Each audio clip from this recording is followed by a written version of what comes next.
And welcome to Christian World News. This week, the global body of Christ is praying for those who suffer for their faith. I'm Wendy Griffith. And I'm George Thomas. November 4th is International Day of Prayer for the Persecuted Church. Today we'll bring you stories of success and struggle and how you can help. We begin with an amazing development in the Kingdom of Saudi Arabia, an ultra-conservative Muslim nation where Christianity is outlawed and the Bible forbidden. This week, in an unprecedented event, the Crown Prince of Saudi Arabia met with evangelical leaders representing millions of Christians. They came following a global firestorm over the death of Saudi journalist Jamal Khashoggi. But the invitation to visit the House of Saud came months ago.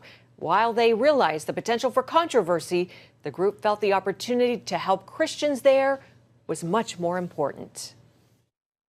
I think there's a lot of people that would say this is the wrong time to go to Saudi Arabia and meet with the leadership there. I understand that criticism, but I disagree. Given the fact that we care about the people of Saudi Arabia, Christianity in the Arabian Peninsula, the desire to see more freedom of worship, even Christian churches being allowed to be built. Listen, this all seemed important to us. When people ask, why would you go and why would you meet? I mean, as a Christian called to be a peacemaker, as an advocate for freedom of worship, as an advocate for tolerance and peaceful coexistence, I mean, my answer to that question is, how can I not? We aren't here for a short-term purpose. We are not here for a photo op. We could care less about that. We're here to build long-term relations and to benefit our brothers and sisters that are here in this region.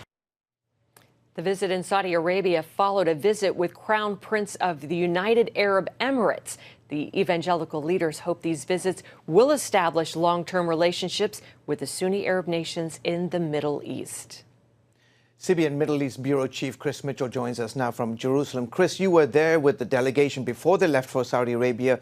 What did this delegation of Christians hope to accomplish, and what do you think will come of their visit?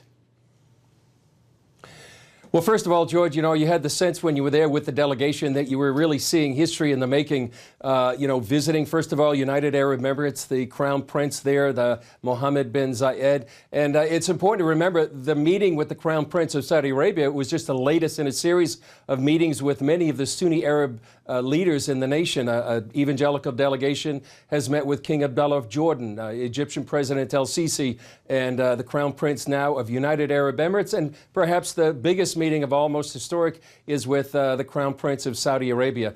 They knew the timing of the meeting could be controversial because of what happened with Saudi journalist Jamal Khashoggi, but they thought it was too important not to miss and take this opportunity to sit down with probably the most important leader in the Middle East right now. What are some of the reasons why Saudi Arabia's Crown Prince would want to meet with U.S. evangelicals?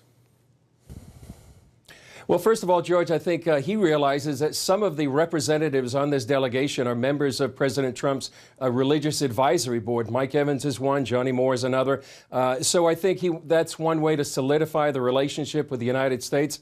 I also think he recognizes that these leaders of this delegation also see a common enemy in Iran and the Muslim Brotherhood. And I think that's another way, a recognition that Saudi Arabia, which is just across the Arabian Gulf from Iran, sees a direct threat, a mortal threat to their kingdom. And so I think having the partners there against this threat to the whole region in Iran and the Muslim Brotherhood is something that he would see as valuable. Yeah, this is one in a series of meetings with Arab leaders. Could we be seeing groundbreaking changes in the Middle East towards Christians and Jews? Definitely, George. This is history in the making.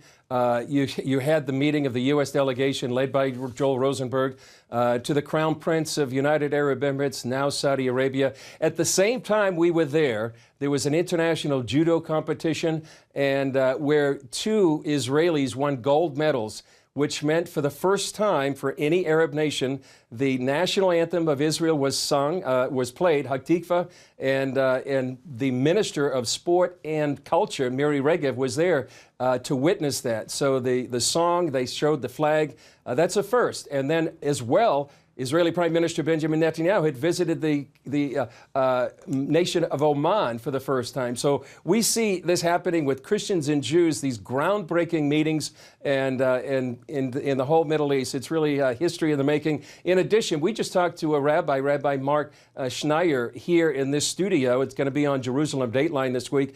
And he's been meeting with Arab and Muslim leaders for almost a decade. And he says what's happening now is the hand of God. It's miraculous and it's history making. All right, terrific. Chris Mitchell, as always, thanks for joining us. A disturbing report from Egypt. Just as our show goes to air, gunmen opened fire on a bus south of Cairo, killing at least 7 Coptic Christians. We will, of course, be updating this story as more information comes in. You can find it on our website. Just go to cbnnews.com.